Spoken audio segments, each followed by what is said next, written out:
जय हिंद, जय भारत। एक बार फिर से स्वागत करता हूं आप सभी लोगों का आपके अपने चैनल पर। और अभी मार्च के महीने का लास्ट फेज स्टार्ट होने वाला है और काफ़ी लोगों को सेटलमेंट के लिए अलग से ऑफ़र आ रहे हैं। और अभी भी काफ़ी ऐसे लोग हैं जिनको ऑफ़र कम में नहीं आ रहे हैं, काफ़ी लोगों को काफ़ी कम में ऑफ़र मिल रहे हैं। हम लोग आज के इस वीडियो में बात करेंगे कि मार्च के लास्ट में आपका अप्रोच क्या होना चाहिए, कैसे आप बैंक को अप्रोच करेंगे कि बैंक आपको कम से कम में सेटलमेंट के लिए ऑफ़र करे। अगर सामने से आपको सेटलमेंट ऑफ़र आ रहा है तो सेटलमेंट ऑफ़र को एक्सेप्ट कैसे करते हैं, सेटलमेंट लेटर आने के बाद आपको पेमेंट कैसे करना है। सबसे पहले यहाँ पे हम लोग बात कर लेते हैं। अभी चल रहा है मार्च का लास्ट महीना, ठीक है। और आप सभी लोगों को मैं आज के इस वीडियो में सिर्फ और सिर्फ सेटलमेंट के बारे में बताने वाला हूँ।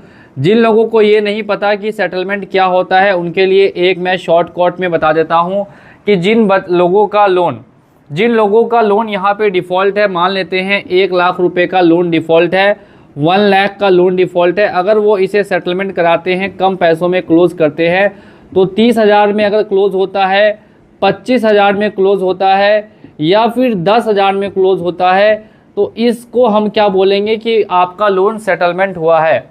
लोन सेटलमेंट होने से क्या फ़ायदा है? लोन सेटलमेंट होने से ये फ़ायदा है कि आपके ऊपर बैंक फिर किसी भी तरीके का लीगल या इलीगल एक्शन नहीं ले सकती। रिकवरी के लिए कोई भी कॉल या कोई भी विजिट करने आपके घर नहीं आता है। एक तरह से आपका सिर्फ और सिर्फ सिविल लो होगा और अदर कोई प्रॉब्लम नहीं आती है। बात करते हैं सेटलमेंट आपको 15 मार्च के बाद कर रहे हैं। 15 मार्च के बाद काफ़ी लोगों को ऑलरेडी ही सेटलमेंट का ऑफ़र आ रहा है। तो जिनको सेटलमेंट का ऑफ़र ऑलरेडी आ रहा है उनके लिए क्या है कि वो अभी और कम का होने का थोड़ा सा आप प्रेशर कीजिए।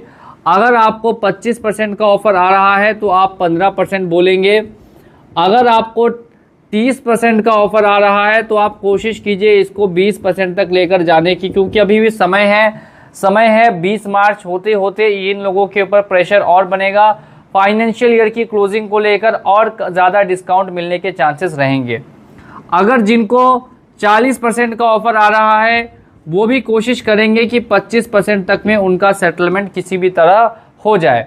और अगर जिनको अभी ऑफ़र नहीं आया है लेकिन जिनको सेटलमेंट करना है तो एज़ यूजुअल आप सेटलमेंट के लिए रिक्वेस्ट कर सकते हैं कंपनी को ईमेल के ज़रिए, या फिर अगर आपका नंबर बंद है तो आप नंबर को ऑन कर लीजिए, एक्टिवेट कर लीजिए।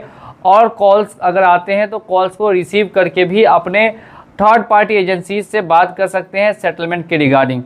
देखिए, सेटलमेंट के रिगार्डिंग आप थर्ड पार्टी से भी बात कर सकते हैं, आप बैंक से भी बात कर सकते हैं, दोनों से बात कर सकते हैं। बात आपको कन्वर्सेशन कैसे करनी है?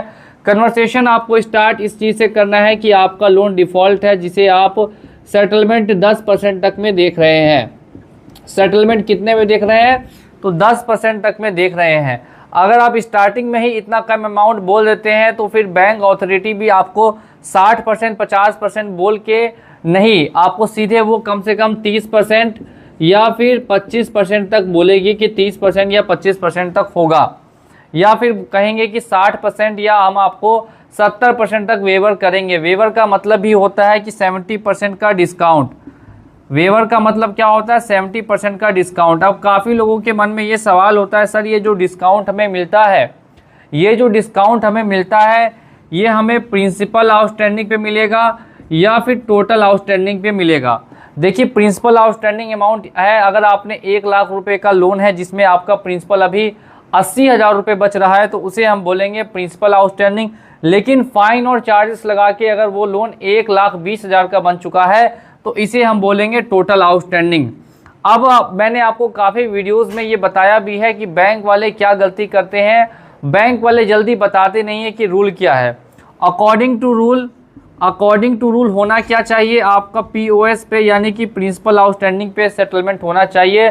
लेकिन ये बैंक वाले आपको कभी भी ये बात नहीं बताते हैं, ये हमेशा आपको बोलेंगे हम आपका सेटलमेंट टोटल आउटस्टैंडिंग पे ही करेंगे। तो टोटल आउटस्टैंडिंग पे सेटलमेंट करने से क्या होता है? ये नुकसान होता है कि अगर आपका 80,000 रुपये का लोन 1,20,000 रुपये बन गया है और अगर आप इसका 20% भी कर रहे हैं तो 24,000 रुपये आएगा। और वही अगर आपका 80,000 रुपये का जो प्रिंसिपल आउटस्टैंडिंग है इस पर अगर आप करेंगे तो ये 16,000 ही आ रहा है। देख सकते हैं सीधे 8,000 रुपये का यहाँ पे डिफरेंस है। तो आप हमेशा उनको कोशिश करें ये बोलने की कि हमें सेटलमेंट प्रिंसिपल आउटस्टैंडिंग पे ही करना है, हम टोटल आउटस्टैंडिंग पे सेटलमेंट नहीं करेंगे। जो फाइन चार्जेस था वो लगा है, लेकिन उसको मान्यता नहीं देते हुए जो नियम है, नियम के हिसाब से प्रिंसिपल आउटस्टैंडिंग पे सेटलमेंट के लिए रिक्वेस्ट डालिए और उनको बोलिए 20% 10% तक में ही सेटलमेंट करने के लिए। कुछ एक बैंक्स है, जैसे आपको ICICI बैंक है और आपको कोटक बैंक है, ये ज़्यादा आपको डिस्काउंट नहीं देंगी। इन दोनों बैंक्स में ज़्यादा आपको डिस्काउंट नहीं मिलेगा, भले ही वो पर्सनल लोन हो या फिर क्रेडिट कार्ड हो। ICICI और कोटक को छोड़ के बाकी जितनी भी NBFCs है, बैंक्स है, उन सब में आपको अच्छा खासा इस महीने ऑफर मिल रहा है और इस महीने आपको सेटलमेंट करने का मौका भी मिल रहा है। सेटलमेंट की बात अगर फाइनल हो जाती है, इन केस में अगर सेटलमेंट की बात फाइनल हो गई तो ईमेल पर लेटर आना इम्पॉर्टेंट है। अगर आपको ईमेल पे लेटर प्राप्त नहीं होता और आप पहले ही हड़बड़ा के पेमेंट कर देते हैं तो फिर ऐसे में आपका सेटलमेंट नहीं माना जाएगा और वो पैसा आपके टोटल आउटस्टैंडिंग अमाउंट से ये लोग काट लेंगे और फिर से आपका उतना ही अमाउंट बचेगा। तो इस चीज़ को ध्यान रखना है कि ईमेल पे सर सेटलमेंट लेटर ज़रूर आए, ईमेल पे सेटलमेंट लेटर ज़रूर आए। और सेटलमेंट लेटर को एक चीज़ हमेशा सेटलमेंट लेटर पे वेरीफाई करनी है, वो है आपका क्रेडिट कार्ड अकाउंट नंबर या फिर लोन अकाउंट नंबर। इसके बाद जो दूसरी इम्पॉर्टेंट चीज़ है वो है आपका अमाउंट। अगर आपका 16,000 रुपये का अमाउंट है और आपने 15,900 रुपये का पेमेंट किया तो भी आपका सेटलमेंट इनवैलिड माना जाएगा। अगर आपका 16,000 का अमाउंट है और आपने 16,100 का पेमेंट किया तो भी इनवैलिड हो जाएगा। मेरी बात को यहाँ पे आप लोग समझने की कोशिश कीजिए। मैं यहाँ पे आप लोगों को क्या समझा रहा हूँ कि अगर आपका जो सेटलमेंट का अमाउंट है उससे ना ही आपको 1 रुपये ज़्यादा देना है ना ही कम। अगर आप ज़्यादा देंगे तो भी वो इनवैलिड होगा और अगर आप कम देंगे वो भी इनवैलिड हो जाएगा। तो अमाउंट डालते हुए एकदम ध्यान रखना है कि जो अमाउंट है उसी अमाउंट का आपको पेमेंट होना चाहिए। इसी के साथ आज का ये वीडियो यहाँ पे हम लोगों ने काफ़ी इन्फॉर्मेशन आप लोगों को ऑलरेडी दे दी है और अगर आपको सेटलमेंट के रिगार्डिंग और किसी तरीके की जानकारी इन्फॉर्मेशन चाहिए तो आप हमें हमारे नंबर पे संपर्क कर सकते हैं। ऊपर नंबर ऑलरेडी दिया गया हुआ है। बहुत बहुत धन्यवाद। जय हिंद, जय भारत।